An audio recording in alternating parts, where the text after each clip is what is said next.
Dynatrace redefines developer experience by unifying logs, metrics, traces, AI model telemetry, infrastructure, and security data into a single scalable platform that integrates directly into IDEs and CI/CD pipelines.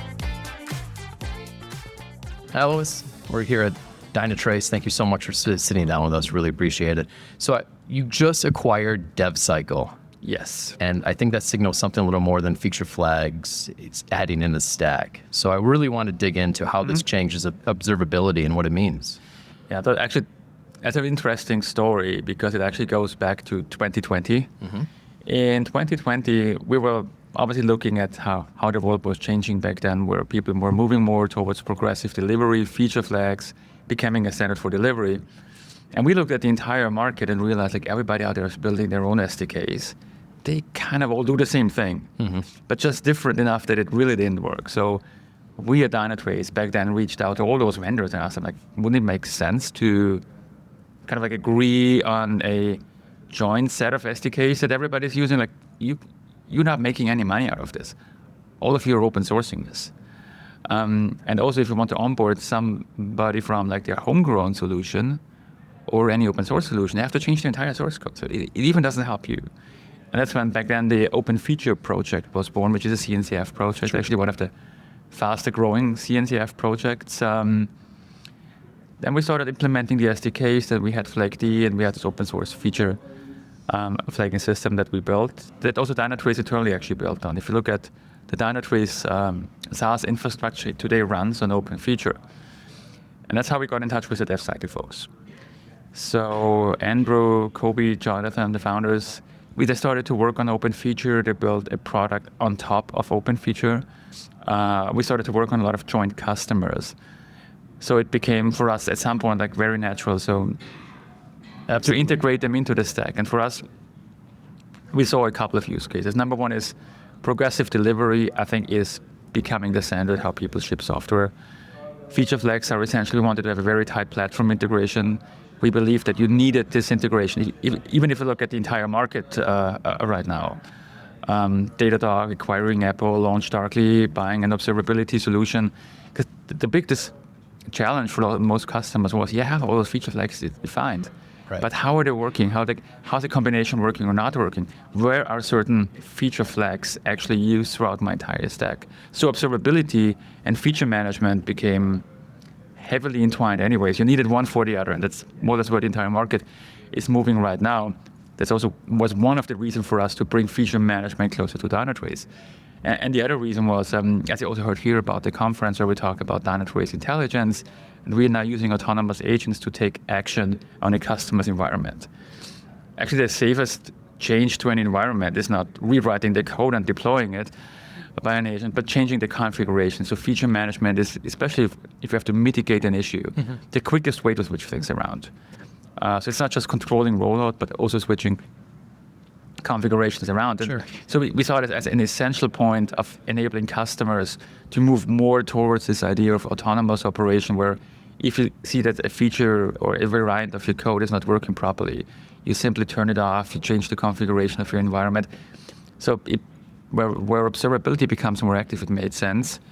And then even taking it one step further, especially with AI native applications, where it's agentic workflows, but even simpler ones where people are experimenting way more in production than they used to. And I'm not talking that type of front-end experimentation. Should this button be blue or green? But okay, I'm trying this prompt with this model in this use case or validating this here. It's very hard to test this in a pre-production setting. You have your test data, but you need to do it in production. Right. So especially for those AI native applications where we are already offering an AI observability solution, it keeps coming up with customers. Let us know which prompt and which combination. Let's slightly modify this over here and run those combinations. So also in this progressive delivery experimentation we saw like a massive intertwined relationship between those two. And that's how we ended up saying, I think we should make this part of our core platform. So the acquisition closed 2 weeks ago. Yes. How much is integrated now, and what does the roadmap look like? Well, 2 weeks. I mean, the teams are working on was some of the DevCycle folks are also here. Our integration roadmap, so first of all, we want to guarantee total frictionless continuation of the DevCycle business. We have joint customers, they also have customers. So we ensure that DevCycle continues to operate for the time being as it is. We just took already the first steps in the integration. If you, for example, a Dynatrace user, you can simply log into DevCycle. You're part of the freemium tier. That's what we did in the first 2 weeks. We actually had already a product integration. So it's still a two product scenarios, but as we have been working together on joint customers, you can use Dynatrace's observability to better understand your feature flags, to optimize and tweak them. And even you can use a Dynatrace workflow to reconfigure your targeting rules. All of this already existed prior to the acquisition. Right. So customers running more or less the two products separately can actually leverage a lot of these advantages. What we're going to do next is, as we continue, we will still continue the offering, but we will build an integrated solution throughout this year where we will have feature management natively available in Dynatrace. This is coming mid-second half of this year, initially in a preview, and we will work on the offering, and then eventually will be a fully integrated offering inside the Dynatrace platform, also on an agentic basis. Actually, the DevCycle team, one of the reasons why it was also very impressive for us and why we worked with them, they already have a very strong basis already with their MCP server to add a feature flag to the code on the fly. So also when we talk AI-assisted coding, as you have your AI agent or AI coding agent write code, you can add a feature flag on the fly. These are also capabilities that are available today, and that will be deeper integrated with what we've shown here at Perform and our agentic offering. I want to get back to the agentic AI thing, but one more thing on DevCycle. Yeah. What was it specifically about DevCycle? Because they're not the only company doing this. What did you like most about DevCycle? Why did it fit? If you look at the entire space, you could almost bucketize the vendors regarding their key target audiences when you look at feature flags. The other ones that are targeted more in the experimentation, I would also call them marketing side. It's not more front-end experimentation side. Then the more SRE-focused ones, and then there are the ones that are really focused on developers. We went with DevCycle because obviously as a feature flag is most important for the developers as they're releasing and writing code. Obviously later on SREs, product managers are using them for rollout, but what we really liked about them, how seamlessly they integrate into the developer's workflow.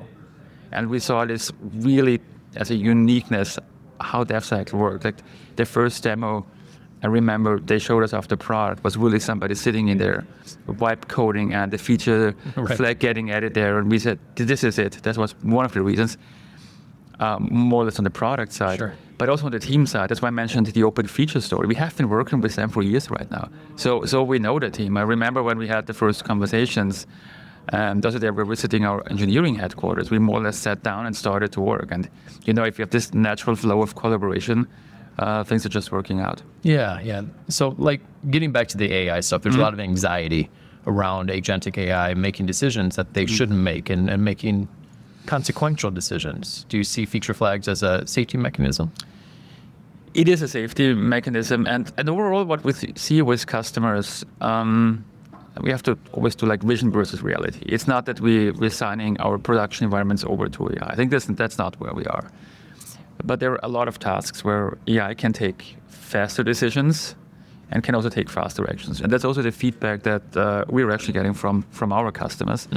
They say they actually find AI acting within certain guardrails and constraints. This might be workflows that we're exposing via MCP and an agent can choose your runbooks that the agent can choose. And feature flags perfectly fall into this category. So you allow the agent to change some of those configuration settings, but you're giving them more or less options to pick and choose. And it's a very safe mechanism. I think what nobody would want, that an agent sees a problem in production and just decides by its own totally how to reconfigure it. It's more taking those proper choices.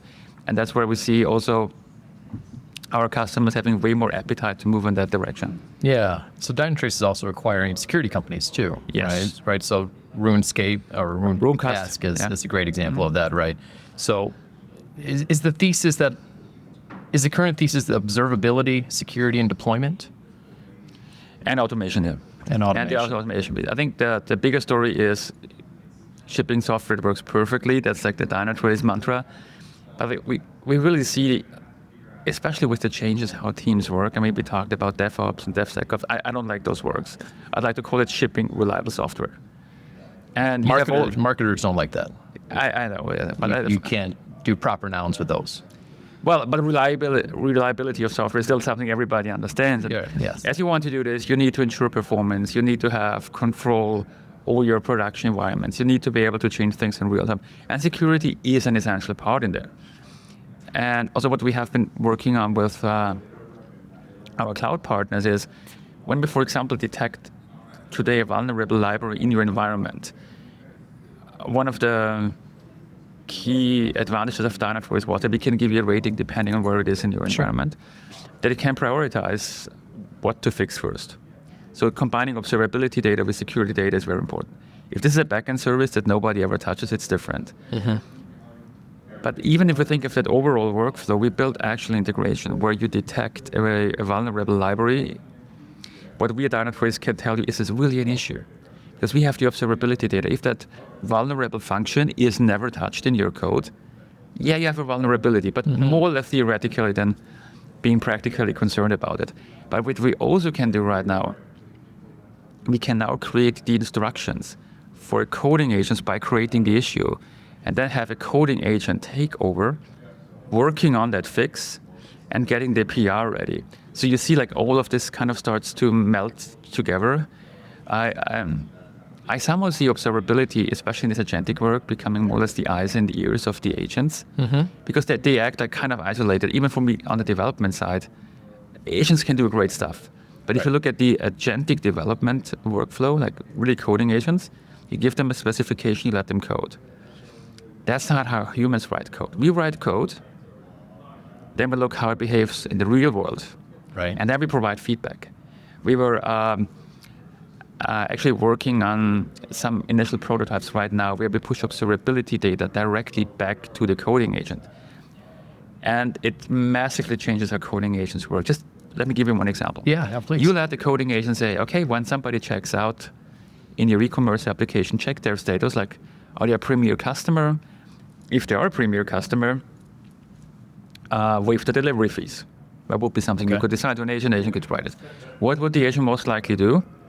The very obvious things, before the checkout, it will make a database call, check whether it's a premier customer, depending on that answer. It will waive the fees. That is perfectly fine. That is perfectly correct code.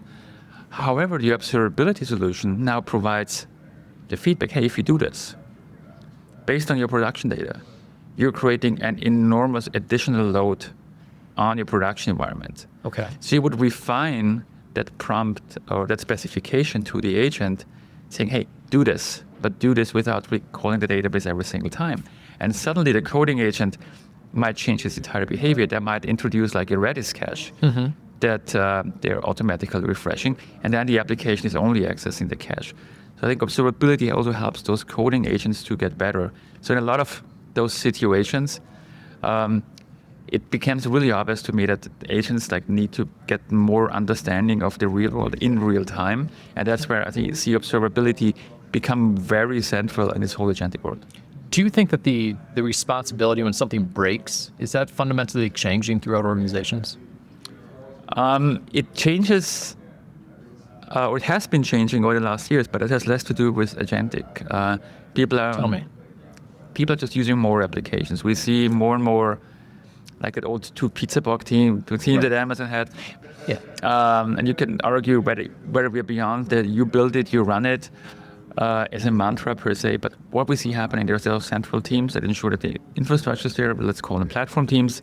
And the individual teams, they always got involved in those issues. So that this is nothing new. Like you build it, you run it, was never new, because if stuff actually breaks, it was always those teams. And that's really the fundamental change that we see. These teams need to take those responsibility. They need support, because we can't assume that we train some of our customers, like they're huge. They have several thousands of developers. We need to give them an easy-to-use interface to interact with production to fix it. And like agentic interfaces are perfect there. You don't want to train them on 4 or 5 tools operational processes and so forth. So that's something where agentic plays a role, but the change why it's happening is more or less by the change of how organizations are structured. Do you think security posture is changing because of agentic AI? How are you addressing that? I think security is a very interesting one, like overall. I think we will see way more security exploits. Is the attack field getting larger? I think it's the cost is going down. Okay. In the past, you needed to have a human to run it. I can now run an Gen AI model on a Raspberry Pi or on a farm of 500s, and I can run attacks all the time. I can train a model on any type of security attack, and I can run it in real time. Mm-hmm. So it's now machines against humans, and we have to make it machines against machines, so that every leak in the posture is, I think, way more likely to be discovered. And the cost of attack is going significantly down, almost to zero. It's just the hardware that you need, and you can run it in a very small model. And I think this is what companies need to adjust for. You will be permanently under attack, and it's going to be machines, agents that are going to attack you. And you need to build a response that is also fully automatic, because humans can no longer. Then the obvious question is, where does observability fit into security? I think, again, it's informing the agent, like having an understanding, how do we build an agent that is really smart, understanding how to fix or identify a security posture issue. And again, observability, we'll keep repeating this over and over, is the eyes and ears of the agents. Yeah. They need to understand the real world. How do you give them real-time feedback? You can say, hey, you should create the issues for the agent. Hey, I detected that somebody tried to use this role to do something else. Fix it. Mm-hmm. So you need to have that real-world understanding. That's basically what humans are doing as well. You're sitting in front of your observability solution. You're understanding everything that is actually going on in the environment. Then you're taking decisions. We need to do the same for agents. It's not humans writing more or less those issues, those prompts. It is observability solutions and observability agents writing the prompts for the coding agents. This is the world we're getting to. And I think we have to move there pretty fast, because especially on the security side, do you really believe that people are not doing this today? Honestly, with a little bit of work, you can set up automatic attack agents in a home lab in a couple of hours. Sure. Not to scare you though, but it is scary, right? But what keeps you up at night right now? What keeps me up at night? Well, right now it's jet lag and traveling to Vegas. I think we have still, in the whole AI space, we have this great vision where AI can be and where we are today. Sure. And what really keeps me up at night is how far do we let the pendulum swing? I'm working with a lot of customers, like having these very visionary use cases, some of them that still might be 1 or 2 years out. Actually, the first time we ever built a vision on how AI can manage a production system, we even back then created a video about it at Dynatrace as a vision. It was 12 years ago. Mm-hmm. So what kind of keeps me up is, how quickly can we make the technology mature? What can we already do? The technology is maturing very fast. Very fast. So how can we enable customers to adopt it rather quickly? There is kind of a learning curve. Initially, everybody, when they were thinking about AI, they thought, okay, there is no learning curve. I went to ChatGPT, I typed in one prompt, and it gave me a great answer, until they realized, no, that's not the case. That's right. We need to get people up to speed on how to properly use AI tools, how to write instruction files, and developing this practice all across the board, and also helping our customers, but even our internal developers to do this is really what keeps me up. How do we develop good practices or best practices almost at the speed of light right now? I think that is what a lot of people don't talk about. Like, how do we enable people to leverage what technology can do as it progresses? And how can we have a clearer definition of where the edge of the possibilities of technology is, and see as it's shifting and enable people quickly enough? Yeah, that's a good answer. So is the Dynatrace answer to that, is it acquisition, or is it building that internally? I asked that because DevCycle is the 5th acquisition in like 3 years. So are you guys building internally, or are you looking to buy? We do both. What you have seen here, announcement of Dynatrace Intelligence, has been built by us internally. but we also obviously look for acquisitions in certain areas where we want to be. And for me, the answer is very simple. You're investing in certain areas, you're pushing your product forward in certain areas. But then you realize, you see this new opportunity in the market. You see it moving very quickly. And I'm also being part of a big part of our engineering labs and see how fast you can engineer. Even if you have all of the internal resources, what matters most is time. Even if you give me $50 million, I need to hire those people. I need to start working on it. Right. And if you find somebody in the market who is a good fit of what you're doing, you're not just getting the product, you're buying the team. Our overall acquisition process is not just looking obviously at the financials, obviously at the product as well, but very much on the team themselves. Sure. So how we run this usually during an acquisition process, and not sharing any secrets here, but just for you. Oh, you can share secrets. It's okay. Just for you to understand, we bring them actually to our Linz lab. We sit down and we do a product planning sessions. Right. In some of those cases, we have been vibe coding together with the companies who we're buying. So they become part of our team rather quickly. You talked about DevCycle and us acquiring them 2 weeks ago. After the first week, they were committing to our production code base. We are now rolling out the first enhancement that they're working on. The same for the Metis acquisition. We brought them in, they started to work on our code base immediately. I think at some point it's, you need to innovate in this space. You can do it yourself, but you want to go to the market tomorrow. And that's where you need to bring in the right people rather quickly. But the team fit is critical there. So it's not like that just high-level transaction on paper. It's really growing your development team in a certain area faster and bringing in the expertise. Also going back to the Metis acquisition we did a while ago, we had all those database experts. Why would I go out in the market and search for those database experts? It would take me half a year or 9 months. Then I find this company, they're already doing it. They're super passionate about it. You look at the people who work there and see, I would like to hire all of you. Right. And you then also happen to have a product that's a good fit for us, then you go ahead. Well, it's an exciting future. It's an exciting time. So I think we're going to leave it there. Very, very best of luck to you. Thank you so much. Thank you.